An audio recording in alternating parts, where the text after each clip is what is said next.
인공지능도 도와주지 못하는 문학적 감수성의 개발을 도와주는 송이복의 서정시 비평. 안녕하십니까, 송이복입니다.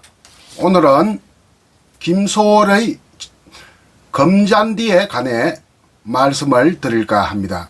그러면 먼저 이 시의 내용을 낭독을 통해서 감상부터 하도록 하겠습니다. 금잔디, 김소월. 잔디 잔디 금잔디, 심신산천에 붙은 불은 가시님 무덤가의 금잔디.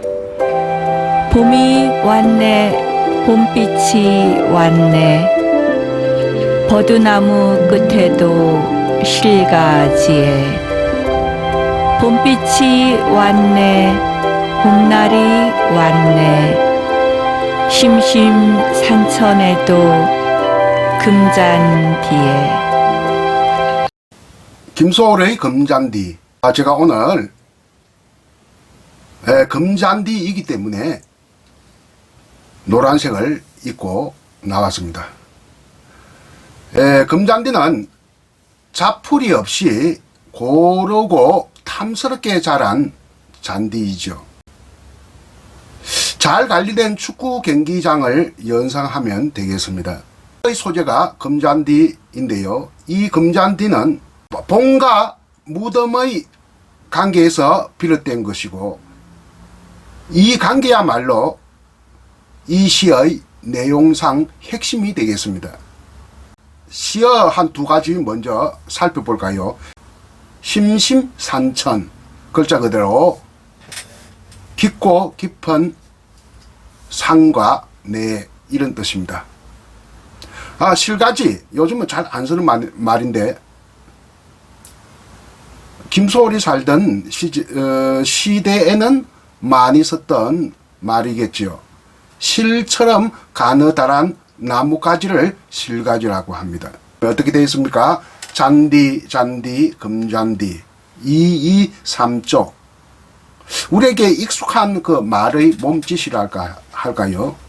그런 것이 느껴지는 리듬 감각이라 할까요? 그 사람들 원초적으로 이런 2, 2, 3조의 말의 몸짓, 말의 리듬을 잘 사용했습니다.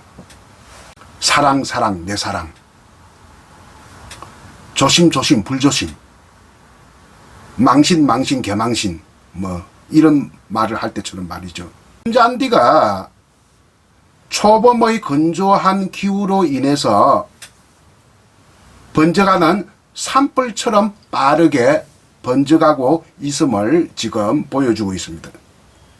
불은, 여기서 말한 불은 정말 그 불이 난 것이 아니라 어떤 상상 속의 불이라고 하겠죠. 금잔디의 번져가는 속도가 빠름을 비유하는 그런 불이다, 이렇게 보면 되겠습니다. 말할 것도 없이 봄의 생명력을 잘 표현하고 있습니다. 이 시는 시집에서 확정본으로 정해지기 전에는 개벽지의 원본은 1922년 1월에 발표가 된 겁니다.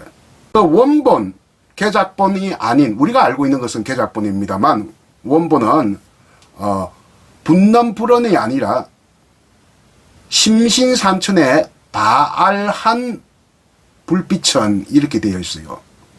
바알한, 밝은이라는 뜻입니다. 심신산천의 밝은 불빛이 붙는 불로 이렇게 고쳐졌습니다. 그 외에도 좀 고쳐져 가지고 새로운 개작본, 완성된 텍스트가 확정된 것이죠. 봄은 늘 그렇듯이 겨울이라고 하는 죽음의 세계로부터, 이 겨울이라는 죽음의 세계가 바로 무덤입니다. 봄은 죽음으로부터 소생한다는 이런 간섭적인 의미를 잘 일깨워주고 있는 시라고 하겠네요. 봄이 왔네, 봄빛이 왔네. 또 한 칸 띄어서 봄빛이 왔네, 봄날이 왔네. 이런 표현이 있지 않습니까? 예, 봄이 오다, 봄빛이 오다. 봄이 오니까 봄빛이 돋아나다. 이렇게 시각화하고 있습니다. 그리고 또 봄빛이 돋아나니까 봄날이 왔다. 정말 봄날인 줄을 알겠더라 하는 내용입니다. 처음에는 단순한 감지의 상태에 머무르다가 시각적 확인의 단계를 거쳐서 봄빛이라고 하는 시각적 확인 말입니다. 마지막에 이르러서 봄날이 왔다고 했으니 각성의 단계에 도달한 것이죠. 고등학교 참고서 수준으로 보면 이것을 점층법이라고 해요. 점층. 단계별로 하나씩 나아간다. 저는 이걸 점층법이라기보다는 연쇄법이다 이렇게 보고 싶습니다. 말꼬리를 물고 늘어지기 때문에 하살표 방향이 사선으로 그어서 위로 올라가는 게 이게 점층입니다. 마치 계단 밟고 올라가는 것처럼요. 그러나 하살표 방향이 원행을 만들어서 이렇게 되돌아가게 하는 것, 이것이 바로 연쇄법이라고 하겠죠. 봄이 오니까 봄빛이 돌아나고 봄빛이 돌아나니까 정말 봄날이 온 줄을 알겠더라 하는 것은 연쇄법이 아닌가, 저는 그렇게 보고 싶습니다. 심신산천의 무덤, 심심산천. 자, 깊고 깊은 우리 풍수지리학에서 이 무덤은 무덤도 아주 잘 써야 됩니다. 좋은 자리를 정하는 것이 바로 풍수이죠. 좋은 자리를 정하는 사람을 지간이라고 했습니다. 자리는 둘로 나누어져 있는데요. 하나는 양택이요, 하나는 음택입니다. 양택은 보통 집터를 말하는 겁니다. 살만한 집. 집터뿐만 아니에요. 절터, 궁굴터까지 다 포함해서 양택이라고 하는데, 일반적이고 보편적인 것은 양택이라고 하면 집터를 말하죠. 는 살 자리입니다. 그런데 그 반대 개념인 음택은 뭐냐 하면 무덤터를 말합니다. 집터가 아니라 무덤터를 말하고 살 자리가 아니라 묘자리이죠. 지나치게 우리 조상들이 좋은 자리를 정해야 복을 받는다 하는 이 발복에 대한 믿음 때문에 기복신앙화 되었어요. 그러니까 좋은 자리를 정한다 하는 수준에서 머무르야 되는데, 후손들이 잘 된다, 발복한다, 이런 개념이 형성되니까 이게 원초적인 기복신앙화 되어버리고 마는 것이죠. 오늘날 풍수도 제가 보기에는 되살려야 된다고 봅니다. 좋은 생태 환경을 복원하고 보존하는 게 오늘날 우리의 사명 아니겠습니까? 그런 점에서는 기복신앙을 제어한 풍수사상은 앞으로 발전되고 진화되어야 한다 보는 게 제 입장입니다. 풍수는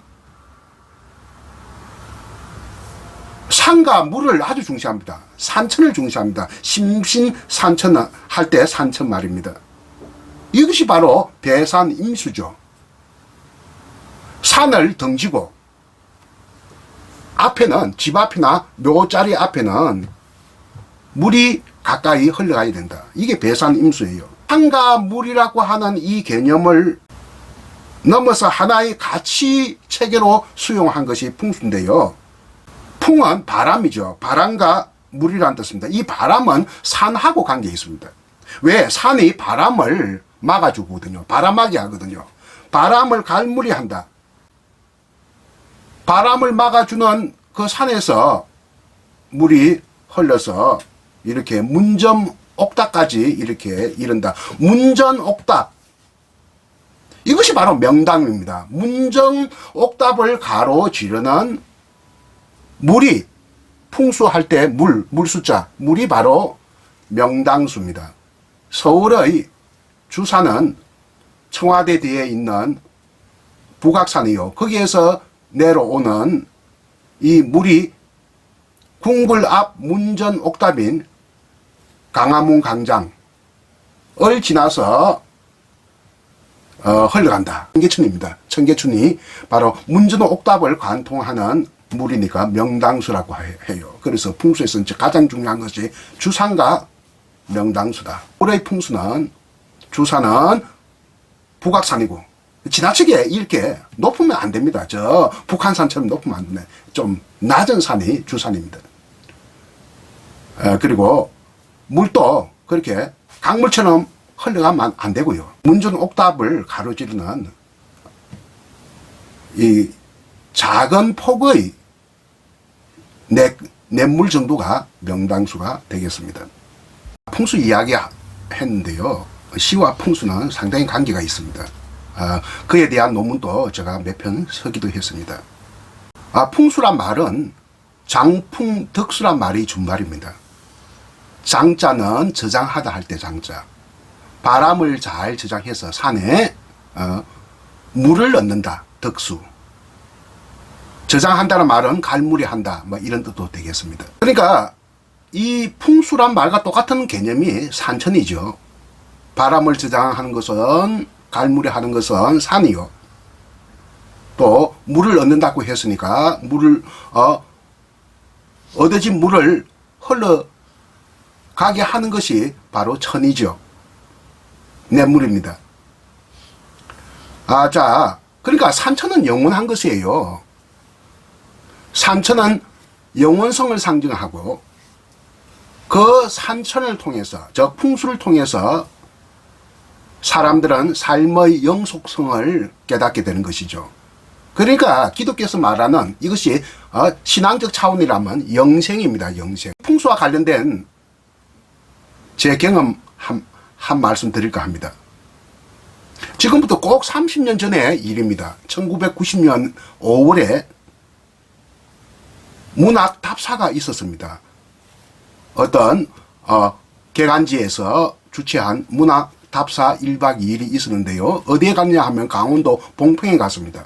여러분 잘 아는 소설가 이호석의 고향이요. 메밀꽃 필무렵이라는 소설의 배경이 되는 곳입니다. 한 40명 정도 문인들, 출판인들 이렇게 모여서 갔습니다. 봉평장 잘 보고 오후 저물녘에 이호석 선생의 묘를 찾아가서 다들 참배했습니다. 그때 기자들도 들어 따라오고 했습니다만 제가 그때 30대 중반인데요. 40대 중반쯤 돼 보이나 한 문인인지 출판인인지 하는 분이 연세가 많은 분에게 뭔가를 질문합니다. 그분이 시인 정한모 선생입니다.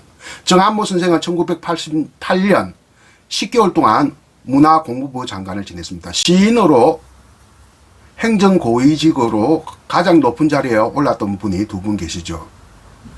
정한모와 도종환 두 분 다 장관을 지냈습니다. 한 40대 분이 정한모 선생에게 이렇게 물었어요. 과거에는 여기에 고속도로가 없었는데 이렇게 이호석 선생의 무덤 앞에 고속도로가 생기니 너무 시끄럽지 않을까요? 풍수지리적인 문제가 있지 않을까요? 이렇게 묻는 걸 제가 보았습니다. 그러니까 정한모 선생께서는 이런 말을 해요. 허허허 웃으면서 이런 말을 합니다. 돌아가신 분이 시끄러운지 안 시끄러운지 어찌 알겠소. 하지만 풍수지리에서 말하기에 길은 물이라고 했으니 무덤 앞에 물이 흐른다고 하면 나쁘지는 않는 자리일 것 같소. 이런 말을 해요. 아주 그때 길과 물은 같다라는 개념을 풍수에서 같다는 개념을 처음 들어서 아주 흥미로웠습니다. 그 다음날 하룻밤 자고 그 다음날 서울로 돌아가는 때 정한모 선생이 노래를 잘한다 하는 소문이 있어서 노래를 성했는데 마이크를 잡고 일어서서 버스 안에서 노래를 불렀습니다. 사랑의 미를 불렀는데 정말 수준급의 가창력을 가지고 있었습니다. 그래서 그런지 시인 정한모 선생의 본인은 시인이고 아드님은 조각가고 손녀딸은 지금 많이 활동하고 있는 뮤지컬 가수입니다. 그런 DNA가 손녀딸에게까지 내려가지 않았겠느냐 하는 이런 생각을 해봅니다. 풍수에 관한 얘기 시인 정한모를 통해서 한번 제가 에피소드를 말씀드렸습니다. 김소월의 금잔디 시를 한번 살펴볼까요? 우리가 시를 살펴보는데 가장 기본적인 형식적인 조건은 화자가 누구냐, 어조가 어떠냐 하는 부분입니다. 하자와 어조. 자, 화자가 시인 자신이냐, 극화된 화자냐, 이걸 따져봐야 되는데, 여기에서는 가신님 무덤가라고 했으니 시인 자신은 아니겠고 어떤 여인이다. 어떤 여인이냐? 지아비 죽은, 남편 죽은 여인이다. 가부다. 특히 젊어서 남편과 사별을 했으면 청상가부라고 하죠. 청상가부란 말을 쓰면 안 됩니다. 상자가 가부이니까 막 그냥 청상이라고 하면 되겠죠. 축자적인 의미에는 풀을 청자, 계집여변의 서리상자. 축자적인 의미, 글자 그대로 의미라면 젊어서 서리를 맞은 여자, 뭐 이런 뜻입니다. 지아비를 일찍 여인 이런 뜻이 바로 청상이에요. 어조는 잔디 금잔디 이렇게 잘 보면 민요 같습니다. 민요풍의 넋두리 같습니다. 자, 넋두리는 혼잣말입니다. 독백이고 또 그리고 신세타랑이 넋두리라고 해요. 민요풍 넋두리의 말투로 이루어져 있습니다. 이 시는 아까 제가 말씀드린 바 있듯이 개벽 1922년 1월 후에 발표되었는데, 그렇다면 이 시를 원고지에 처음 선 시점은 1921년이 되겠습니다. 1921년이면 김소월의 나이 19의 나이입니다. 지금으로 보면 대학 1학년 나이라고 하겠지요. 그때 그의 나이와 같은 19살의 청상이 바로 이 시의 화자가 아니겠느냐, 뭐 이렇게 생각해 볼 수가 있겠습니다. 아까 이야기했듯이 봄과 무덤의 관계는 죽음으로부터의 소생이라는 간섭적 의미를 일깨워준다고 했으니 이 시 말고도 봄과 무덤의 관계와 얽혀 있는 시들이 적지 않을 것으로 보입니다. 자, 얼핏 보기에 윤동주의 별 해는 밤에서 보면 나의 별에도 봄이 오면 무덤 위에 파란 잔디가 피어나듯이 이런 표현도 있지 않습니까? 헤르만 헤세의 봄이라고 하는 시가 있습니다. 여러분들은 헤르만 헤세 하면 소설가로만 알려져 있지만 시인으로도 잘 알려져 있고 그림을 그리는 화가이기도 했습니다. 헤르만 헤세의 봄을 제가 준비를 해왔는데요. 한번 읽어 드리겠습니다. 어스름한 무덤 속에서 너희 나무와 푸른 대기, 너희 향기와 새의 노래를 오랫동안 꿈꾸었다. 이제 나는 기적과 같이 찬란히 빛나는 광채와 경이로운 치장으로 내 앞에 모습을 드러내었다. 그래서 너는 봄을 말합니다. 어스름한 무덤 속에서 이렇게 봄의 향기와 새의 노래가 나온다 하는 내용입니다. 이 헤세의 봄은, 헤세의 서정시 봄은 작곡가 리하르트 슈트라우스가 이 시를 작곡해서 아주 유명해졌습니다. 한번 찾아서 들어보셔도 좋겠습니다. 이 시에서 가장 중요한 부분은, 주목해야 할 부분은 가신님 무덤가가 되겠습니다. 아까 말씀드렸듯이 원고지에 서여진 시점은 1921년이라고 했습니다. 그러면 3.1운동 2년 후입니다.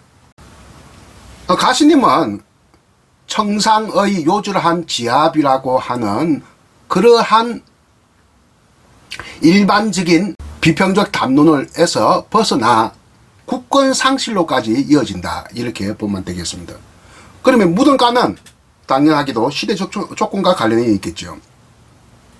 영상섭의 소설 만세전에서 식민지 조선의 현실을 묘지라고 했듯이 이때 무덤가 할 때 무덤은 시대적 조건과 무관하지 않다, 이렇게 보여지네요. 아무튼 젊은 가부의 단순한 넋두리, 저 신세 타령만은 아니다. 뭔가 이보다 깊은 함의를 가지고 있다, 이렇게 봐야 할 것 같습니다. 그렇다면 김소월, 이 시의 지연인 김소월의 정치적 성향을 한번 살펴볼까요? 자, 마지막 부분에 시인의 정치적 성향. 시인의 정치적 성향은 상당히 시를 해석하는데 기묘하게 자리를 잡고 있습니다. 일제강점기에는 정치적 성향이 둘로 나눠졌습니다. 민족주의와 사회주의. 요즘 말로 하면 우파와 좌파, 이렇게 되겠죠. 일제강점기의 대표적인 사회주의자는 박헌영이요. 민족주의와 사회주의가 아닌 또 제3의 정치 사상적 경향이 있는데요. 이것을 무정부주의라고 합니다. 무정부주의자는 신채호, 김원봉, 이육사 등과 같은 활동가들과 관련이 있는데요. 시인으로서는 좌파라고 하면 박헌영을 추종해서 북한에서 숙청된 임화가 있겠고요. 또 그리고 이육사는 어열단원이니까 일단 무정부주의자로 보아야 할 것 같습니다. 그런데 이육사 선생이 일본 경찰에게 잡혔습니다. 중국에서. 그때 사상을 조사해 보니까 민족사회주의자로 규정을 했습니다. 그러니까 민족주의자도 아니고 사회주의자도 아닌 그런 개념이다. 저항시인으로 유명한 이육사는 일본 경찰에 의해서 민족사회주의자로 분류되었습니다. 한용운은 스스로 불교 사회주의에 관심이 있다고 말한 바 있습니다. 한용운이 말한 불교 사회주의는 우리가 알고 있는 사회주의와는 무관합니다. 불교 자체가 원시 공산제 사회이기 때문이죠. 석가모니 시대에 다 같이 이렇게 재산을 사유재산을 인정하지 않고 같이 이렇게 모여서 수행을 했기 때문에 오늘날의 관점에 보면 원시 사회주의적인 성격을 가졌기 때문에 이에 대해서 동의한다는 사실을 인정을 했습니다. 시인으로 민족주의자 하면 1920년대의 김소월과 1930년대의 김영랑, 1940년대의 윤동주가 대표적이라고 하겠습니다. 김소월은 교육, 물산 장려, 서성인 조만식의 사상, 이런 것과 관련된 민족주의자라고 하겠고요. 김영란은 고등학교 시절에 서울에서 고등학교 다닐 때 3.1 운동에 직접 참가한, 고향 강진으로 내려가서 참가한 이력이 있는 분입니다. 그래서 6개월간 옥고를 치르고 3.1 운동 99년 만에 독립유공자로 추수를 받았습니다. 그리고 윤동주는 기독교 교통의 민족주의자가 아니겠느냐. 서성인 최현배를 추종하는 어문 민족주의자, 이렇게 볼 수가 있겠습니다. 김소월이 민족주의자이기 때문에 이 시도 민족주의적 성향이 강하다, 이렇게 볼 수 있겠습니다. 잘 알려지지 않은 사실입니다만 김소월도 고향에서 3.1 운동에 앞장섰던 사람입니다.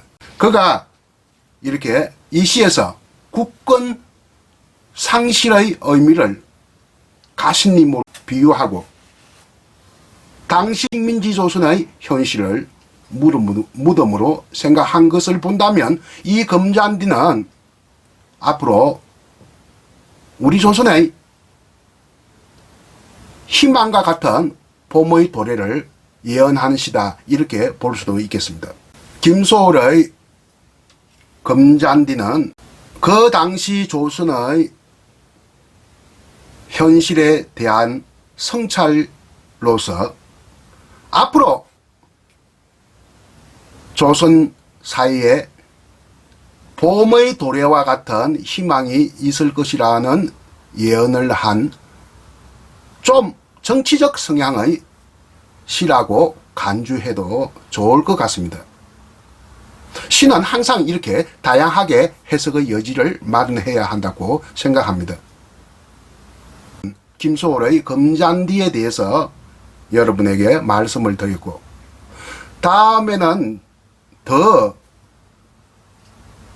관심이 있는 내용을 준비해서 여러분들을 찾아뵐까 합니다. 들어주셔서 대단히 감사합니다.